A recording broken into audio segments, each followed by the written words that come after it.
सकता हूं, लेकिन जरा ये बताइए कि ग्राउंड जीरो पे यानी ईरान में इस वक्त चल क्या रहा है। ईद आज मनाई गई है ईरान में। ईरान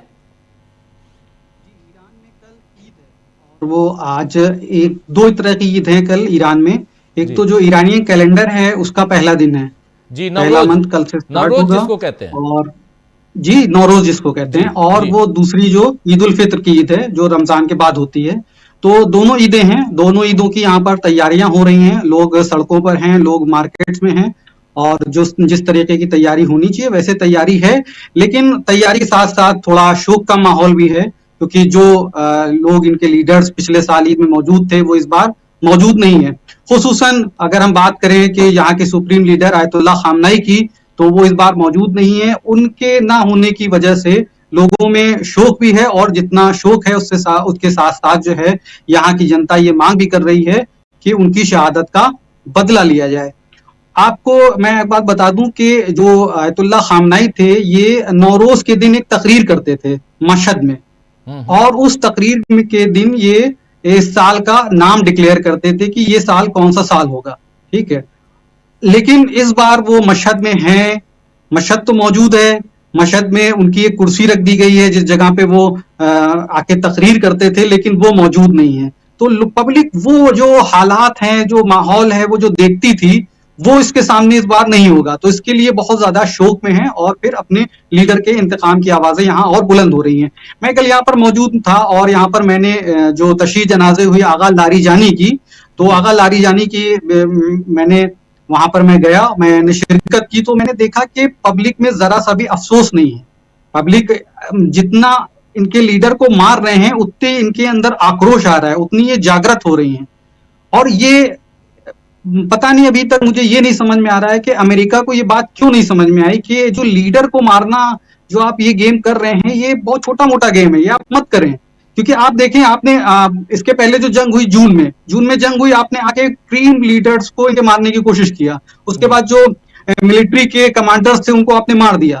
तो आपने क्या सोचा? आपने सोचा कि इसके बाद जंग रुक जाएगी या ईरान रिटेलिएट नहीं करेगा, लेकिन ईरान ने बहुत जबरदस्त तरीके से रिटेलिएट किया, और वो जंग 12 दिन तक चली।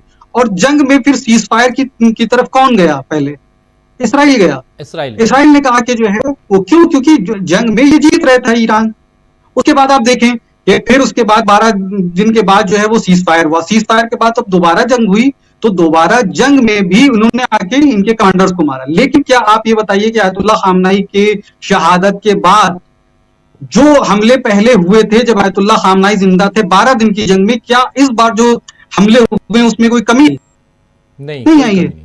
उससे ज्यादा है वो हमले हो रहे हैं, उससे बढ़कर जो है इन्होंने, और वो जो एडवांस मिसाइलें थी जो पिछली बार नहीं निकाली थी 12 दिन की जंगों में, उससे एडवांस्ड मिसाइलें इन्होंने निकाली हैं।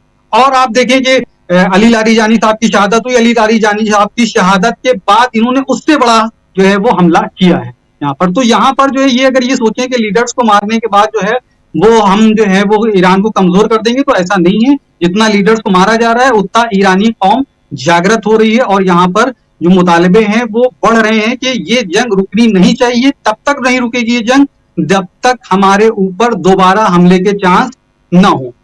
हमले के चांस कैसे होंगे? जब तक के ये मिडिल ईस्ट में यानी वेस्ट एशिया में जब तक के अमेरिका के जो बेसेस है वो मौजूद रहेंगे, तब तक ये आशंका रहेगी कि यहाँ कभी भी ईरान पर हमला हो सकता है।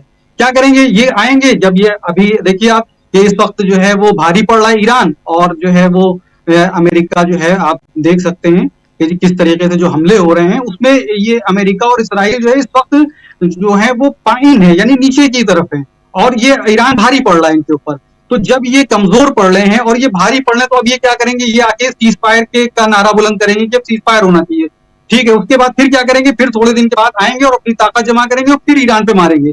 तो ईरानी अवाम ये कह रही, भाई ये जो रोज रोज का गेम है ये नहीं होना चाहिए। अब जंग चलेगी और तब तक चलेगी कि जब तक कि हम एकदम सिक्योर ना हो जाएं कि अब हम पर हमला नहीं होगा, और हम पर हमला तब तक जो है उसकी आशंका बनी रहेगी कि जब तक कि मिडिल ईस्ट से ये इनके बेसेस हट नहीं जाते। जी जी, ये बताइए कि ये जो 12 मुल्कों की, इस्लामिक मुल्कों की जो मीटिंग हुई कल रियाद में, जिसमें खाड़ी के देश भी हैं, गल्फ कंट्रीज भी हैं, उसके अलावा पाकिस्तान, मिस्र, ये सारे देश हैं। इसके बाद क्योंकि इन्होंने यूएन चार्टर का जो आर्टिकल 51 है उसका हवाला दिया, ये विजुअल हम लोग स्क्रीन पे दिखा भी रहे हैं, सारे विदेश मंत्री हैं ये सब 12 मुल्कों के, और इन लोगों ने ईरान को धमकाते हुए कहा है कि आप हमारे ऊपर जिस ढंग से कर रहे हैं इससे हम भी रिटेलिएट कर सकते हैं और हमला कर सकते हैं। इसकी कोई रिएक्शन इसका ईरान की तरफ से है क्या?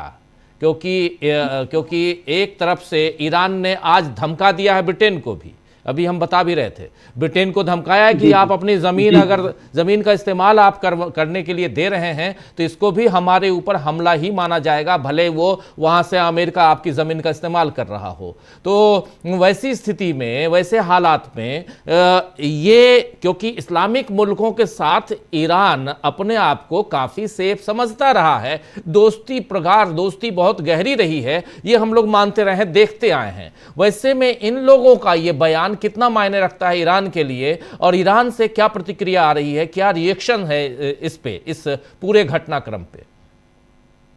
देखिए, सबसे पहले तो हमें ये समझना होगा कि ये जो हमला ईरान ने किया है इन मुल्कों के ऊपर, तो इन मुल्कों के ऊपर आया ये हमला किया है या इन मुल्कों के अंदर जो अमेरिकन बेस है उनके ऊपर हमला किया? तो अमेरिकन बेसिस पे आपको, या जो वहां के आप देखें कि किसी भी सिविलियन पर या कहीं ऐसी जगह पर हमला नहीं किया जो उस मुल्क से ताल्लुक रखती हो। अब आप यहाँ पर मैं आपसे एक बात पूछना चाहता हूँ, आप ये बताइए कि जो आपने अभी कहा कि यूके के बारे में जो ईरान ने कहा है, वही सेम चीज जो है आप देखें कि इन मुल्कों के बारे में भी यही बात कही है। भाई क्या कहा है? कहा है कि आपकी जो जमीन है वो इस्तेमाल की जा रही है, आपकी हवा इस्तेमाल की जा रही है, आपका आसमान इस्तेमाल किया जा रहा है हमारे खिलाफ, तो अगर ये सिलसिला जारी रहेगा तो हम रिटेलिएट करेंगे।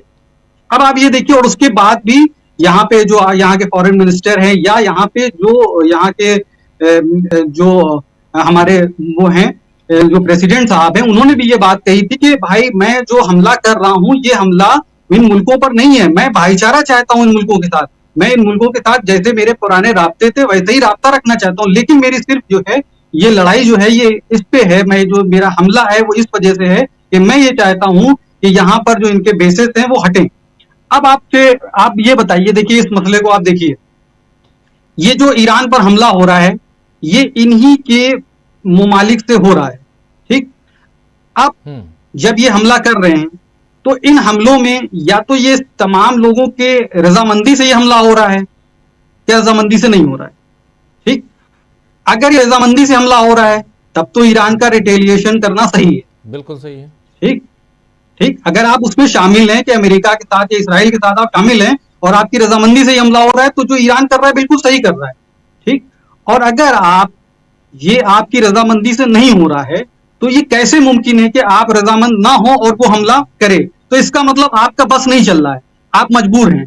तो अगर आप मजबूर हैं और आप अमेरिका के खिलाफ नहीं जा सकते, तो ये जो ईरान कर रहा है कि इनके बेसिस को उड़ा रहा है, इनके बेसिस को तबाह कर रहा है, तो आपको तो गुलामी की जंजीर से बाहर निकालना है।